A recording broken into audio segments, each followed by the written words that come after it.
बिस्मिल्लाहिर्रहमानिर्रहीम, अस्सलाम वालेकुम नाज़रीन। अपने सोशल मीडिया प्लेटफॉर्म से मैं हूं अली रज़ा अलवी। नाज़रीन, अभी पूरी सर्दियां आई नहीं, बल्कि सर्दियों को भी सिसक गए हैं। वो कहते हैं वो भी आ गया, वो भी आ गया, वो भी आ गया, वो भी आ गई, वो भी चली गई, वो आया, वो हुआ, लेकिन सर्दी नहीं आई। पता नहीं है किधर गई है। शायद माइंड कर गई है कि वो इमरान खान साहब कहा करते थे कि 12 मौसम है, तो वो मौसम भी पूरे नहीं हो रहे। अल्लाह जाने क्या मसला है, लेकिन सर्दियों का मसला या इमरान खान का मसला फ़िलहाल हमारा नहीं है। हमारा मसला है गैस। जो गैस मिल नहीं रही, पेट्रोल पंप के बाद जो वो सुई के पंप थे, जो गैस के LNG वाले पंप थे, वो सारे बंद हो गए। LNG आ रही है और अभी घरों में भी गैस नहीं मिल रही, अभी इंडस्ट्री को भी गैस नहीं मिल रही, और बिल आ रहे हैं। गैस आए ना आए, बिल आपका आना है। मसला क्या है? इस मसले को संभालने के लिए हमने दावत दी है अपने प्रोग्राम में। वालेकुम अस्सलाम रहमतुल्लाहि व बरकातुहू। अली रज़ा अलवी साहब, आपका बहुत बहुत शुक्रिया। इस प्रोग्राम में आपने मदऊ किया, और सर्दियां शुरू होने वाली हैं, अभी आई नहीं हैं, लेकिन गैस का मसला जो है वो स्टार्ट हो गया है। क्यों है जी? ये क्या वजह है? हर साल ही होता है ये। असल में हमारे यहाँ जो गैस का मसला है वो मैनेजमेंट जो है वो मिसमैनेजमेंट जो है, इसकी डील अच्छे तरीके से नहीं होता है। तो ये मसला है। हमारे पास गैस के रिसोर्सेज मौजूद हैं, लेकिन हमारे पास जो गैस के रिसोर्सेज को मैनेज करने वाली कंपनियां हैं, जो इदारे हैं, वो प्रॉपर अपनी वर्किंग नहीं करते हैं। उनकी मिसमैनेजमेंट है, जिस वजह से हमें हर साल गैस का क्राइसिस का और बहरान का हमें सामना करना पड़ता है। क्यों नहीं करती हैं ये कंपनियां जो हैं? आखिर इन कंपनियों को कोई चलाने वाला होगा, इनको कोई अफसर भी होगा, कोई MD शमडी कोई होंगे। होते हैं कि नहीं होते हैं? जी सर, होते हैं ना। जी तो सर। क्यों बिठाए जाते हैं? उनको कोई तनख्वाह शनख्वाह भी देती होगी कोई सरकार, कोई इदारे, कोई, हमें मतलब है मजाक मजूक है ये। अलवी साहब, बेसिक मसला ये है कि इन इदारों के जो सरबराहान है ना, ठीक है, उनके ऊपर चेक एंड बैलेंस कोई नहीं है। आप इनको बहुत हैफ्ती तनख्वाहें देते हैं, करोड़ों में तनख्वाहें मिलती हैं, सही है, करोड़ों में मराहत होती है इनकी, ठीक है, लेकिन इनसे पूछने वाला कोई नहीं है। क्यों? आपने एक इदारे का सरबराह मुकर्रर किया है, आपने SNGPL का सरबराह मुकर्रर किया है, आपने SSGC का सरबराह मुकर्रर किया है, आपने पाकिस्तान LNG लिमिटेड का सरबराह मुकर्रर किया है, ठीक है, आपने उनको अपॉइंटमेंट कर दी है, ठीक है, उनको भारी तनख्वाहें दे रहे हैं, उनको मराहत दे रहे हैं, वो गैर मुल्की दौरे कर रहे हैं, उनके पास गाड़ियां हैं, स्टाफ है, प्रोटोकॉल है, लेकिन आप उनसे पूछ नहीं सकते हैं कि सर आपके ने गैस के क्राइसिस को हल करने के लिए क्या किया है। आपके सुई गैस कंपनियां जो हैं, वो अरबों डॉलर की गैस चोरी होती है सालाना। बिल्कुल ऐसे ही है, ठीक है। वो आपको हर साल MD साहब जो हैं वो सिर्फ आके इतना बताते हैं कि इस साल हमारी इतने बिलियन डॉलर की गैस चोरी हो गई। ये मेरे पास कागज़ मौजूद है। ये एक सरकार ने ये करवाई थी इन्वेस्टिगेशन, ये KPMG एक इदारा है, उससे रिसर्च करवाई थी। ये हम उसको स्क्रीन पे वैसे भी दिखाएंगे। तो जनाब, ये इस पे जो लिखा हुआ है, एवरेज 2012 में 11.6% गैस चोरी हुई, 13 में 13.3% गैस चोरी हुई, 14 में 13.1% हुई, 15 में 13.6% हुई, 16 में 11.8%, इसी तरह बढ़ती चली जा रही है, आगे जा रही है, कभी नीचे कभी ऊपर होता चला जा रहा है। तो ये एवरेज जो है इसकी कास्ट का अगर हम हिसाब लगाएं तो 2 अरब डॉलर सालाना की ये गैस चोरी हो रही है। आपने फरमाया ये साहिबान आते हैं और हमें भी बुलाते हैं अपने प्रोग्राम्स में, या सोशल मीडिया पे, या TV चैनल्स पे, या अखबारात में, या प्रेस कॉन्फ्रेंसेस में, या मीडिया टॉक में, या अकॉर्डिंग टू रिलायबल सोर्सेज जो हमें गैस चोरी हो गई, हाय गैस चोरी होती है। तो ये जो चोरी होती है, ये फिर क्यों चोरी होती है? ये क्यों नहीं रोकते? और फिर ये जो चोरी होती है उसका खर्चा ये अपने ज़िम्मे डालते हैं या आपके मेरे ज़िम्मे डालते हैं? अलवी साहब, जो गैस चोरी होती है ना, उसका खर्चा आम आवाम के ऊपर पड़ता है।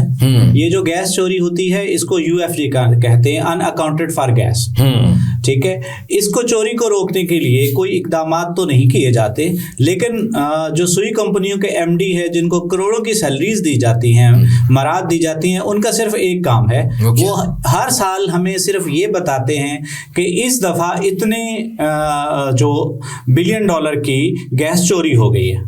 अच्छा, ये काम तो फिर उनके दफ्तर का कुछ चपड़ासी भी बता सकेगा कि जनाब ये गैस चोरी हो गई है, यही बताना है ना। तो फिर उन पे इतने करोड़ों रुपए लगा के हमारे टैक्सों से जो जमा करते हैं, तो उसके फिर क्या जरूरत है? असल में अलवी साहब प्रॉब्लम यहाँ पे है कि जो हमारा रेगुलेटर है, oil and gas regulatory authority OGRA, OGRA जो है वो स्ट्रिक्ट एक्शन नहीं लेता। ठीक है। ओगरा के जो ऑफिशियल्स हैं वो इन कंपनियों के ऊपर सख्ती नहीं करते हैं।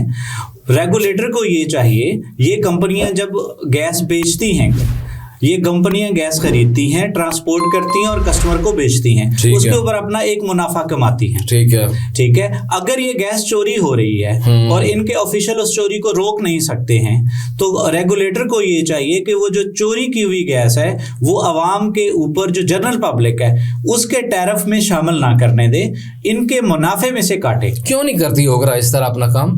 वैसे तो हमने बड़ा सुना है, बड़े जुर्माने तो वो बहुत करते हैं उनके, मैंने ये भी देखा है। और कुछ करें ना करें, ये बेचारे जो सिलेंडर नहीं भर रहे होते, ये गलियों में, गांव में या शहरों में, छोटे छोटे कस्बों में, वहाँ छापे मार रहे होते हैं। हमने भी उसकी तारीफ भी की थी अपने प्रोग्राम्स में।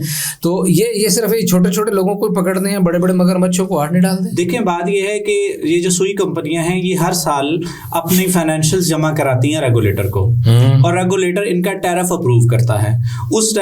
वहां पे जब हेयरिंग होती है और वहां पे जब रेगुलेटर इनकी फाइनेंशियल्स को देखता है, तो रेगुलेटर को ये चाहिए कि भाई आप मुनाफा कमाते हैं तो कंपनी के अंदर रखते हैं, अगर गैस चोरी हो रही है तो ये आपकी कंपनी जो है वो जिम्मेदार है, कंपनी के ऑफिशियल जिम्मेदार हैं, ना कि ये जो यूएफजी है ये आप आम कस्टमर के ऊपर डालें। ये जो घर का एक बिल आता है उसके ऊपर भी यूएफजी है, इंडस्ट्री का बिल आता है उसके ऊपर भी यूएफजी है। एक्चुअली प्रॉब्लम ये है कि यहाँ पे जो भी ऑफिशियल हैं वो एक दफ़ा सुई कंपनी के अंदर उनको नौकरी मिलती है तो वो रिटायर्ड होके बाहर निकलते हैं, उनकी परफॉर्मेंस को चेक एंड बैलेंस करने के लिए कोई मैकेनिज्म नहीं है। चलें, एक बात तो हमें ये समझ आ गई कि ये गैस चोरी होती है। जो हमें महंगी वाला मसला था कि जनाब इतनी महंगी गैस है, तो ये पता चल गया कि ये जो चोरी होती है, जो हम खर्च भी नहीं करते। मैं तो सिर्फ यही रोना रो रहा था कि हमें जो मिलती नहीं है लोड शेडिंग की वजह से, तो उसके हमें बिल देना पड़ता है। तो आपने बताया जनाब जैसे लोड शेडिंग वाला नहीं, ये चोरी वाला का भी बिल देना पड़ता है। अब ये मेरे पास 2 कागज़ है जनाब, ये वाले, ये इसका क्या कहते हैं कि हमने इसको हासिल किया, कंपैरिजन है जी। एक कागज़ है ये दिसंबर 2020 का, ये भी हम स्क्रीन पे दिखा देंगे। ये कागज़ है जी अक्टूबर 2024 का, ये एनालिसिस है। अच्छा, इसमें जनाब ये जो 2020 वाला है, इसमें कोई एक तो पीएसओ के 6 जहाज़ उतरे हैं जनाब, और बाकी पीएलएल के 1 2 3 4 5 6 जहाज़ उनके उतरे हैं जनाब, या जो भी तरीकाकार है इनका गैस लाने का, ये उसके ऊपर सारा दर्ज है और पूरी डिटेल भी है। तो मैं टेक्निकलिटीज़ में सारे इसलिए नहीं जा रहा नाजरीन कि ये मुश्किल ना हो जाए, आसानी से जो समझने की बात है वो कर रहा हूँ। अब ये जनाब मेरे पास जो है ये था 20 का, ये है 24 का कागज़। अच्छा, इसमें पीएसओ के जनाब एक तरफ 4 जहाज़ उतरे हुए नज़र आते हैं, एक तरफ 5 हैं, पीएलएल का 1 है, आगे सारे खाने खाली हैं, कोई जहाज़ नहीं उतर रहा। ये क्या गेम है अलवी साहब? ये पाकिस्तान में 2 एलएनजी टर्मिनल लगे हुए हैं। एक एलएनजी टर्मिनल जो है वो पीएसओ ऑपरेट करती है गवर्नमेंट की तरफ से, ठीक है, और एक एलएनजी टर्मिनल जो है वो पाकिस्तान एलएनजी लिमिटेड, जो पीएलएल यहाँ पे लिखा हुआ है, वो ऑपरेट करती है, ठीक है। अब सबसे बड़ा मसला यहाँ पे ये है कि आप इंडस्ट्री की गैस बंद कर रहे हैं, आप सीएनजी स्टेशन की गैस बंद कर रहे हैं, आप नए कनेक्शन नहीं दे रहे इंडस्ट्री को, आप नए कनेक्शन इवन कस्टमर के लिए भी लेना, आम पब्लिक के लिए भी लेना मुश्किल हो गया हुआ है। दुरुस्त है, बिल्कुल ऐसे ही है। आप पीएसओ के ऊपर जहाज उतर रहे हैं, उनकी तादाद आपके सामने है। पीएलएल का जो टर्मिनल है, अगर वो 1 महीने में 6 जहाज उतारता है, उस पे अभी 1 महीने में 1 जहाज उतर रहा है, ठीक है। उसका सबसे बड़ा नुकसान क्या हो रहा है, वो क्या, कि जो 6 जहाज उतरते थे और उन 6 जहाज में जो मिकदार गैस की उतरती थी, उसका टैरिफ 1 जहाज के ऊपर आ रहा है। ओके, तो जो गवर्नमेंट ऑफ पाकिस्तान उनको डेली पेमेंट कर रही है, हाँ जी, वो पेमेंट जो है वो 1 जहाज के ऊपर तकसीम होती है, ठीक है, जबकि वो 6 जहाजों के ऊपर तकसीम होनी चाहिए, पेमेंट 6 पे तकसीम होनी चाहिए। उसका नुकसान ये हो रहा है कि अवाम को टैरिफ ज्यादा मिल रहा है गैस का। ये बात मुझे समझ नहीं आई कि 1 जहाज पर 6 की क्यों कर रहे हैं भाई। वो जो आया 1 जहाज है तो उसका 1 का खर्चा होना चाहिए ना, बाकी 5 का खर्चा तो उन्होंने बचाया होगा।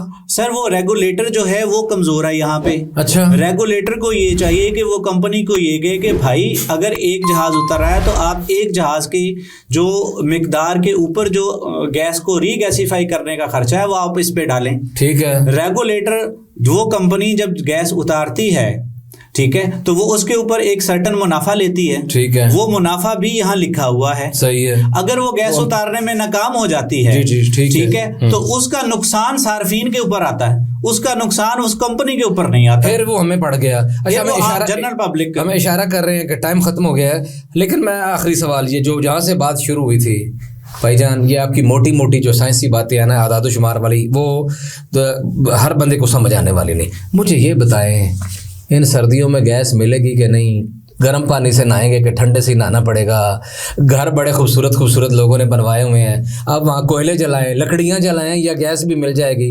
LNG जो है वो भी आप इतनी महंगी करते जा रहे हैं। मैं तो खैर, मेरा ख्याल है ये आप लोगों को जो बिजनेसमैन है, कोई आपका भी हाथ इसमें है थोड़ा बहुत। अलवी साहब, इसका हल भी मौजूद है। ठीक है, आपके पास एक जहाज की कैपेसिटी खाली पड़ी हुई है। ठीक है। आप प्राइवेट सेक्टर को कहें जनाब अपनी गैस लेके आए। ठीक है। वहां पे गैस रीगैसिफाई करें। ठीक है। आप हमें रीगैसिफाई करने के पैसे दें, उससे गवर्नमेंट ऑफ पाकिस्तान का रेवेन्यू बनेगा। सुई कंपनियों को कहें कि जनाब इंडस्ट्री वाले, CNG वाले, स्टील वाले, पावर सेक्टर में जो भी लोग अपनी गैस लेके आना चाहते हैं वो अपनी गैस लेके आए, रीगैसिफाई करें। सुई गैस कंपनियां जो हैं वो पाइपलाइन की फैसिलिटी दें, आपको फाइनेंशियल लॉस नहीं होगा, आपको रेवेन्यू जनरेट होगा। ठीक है। और वहां से जो गैस बचेगी वो आप डोमेस्टिक सेक्टर की तरफ मूव कर सकते हैं। ठीक हो गया, बिल्कुल ठीक है जी। ये क्या ये मुमकिन है? ये नहीं, ये तो इनका मौकिफ है। और अगर SNGPL वाले या SSGPL वाले या ओगरा वाले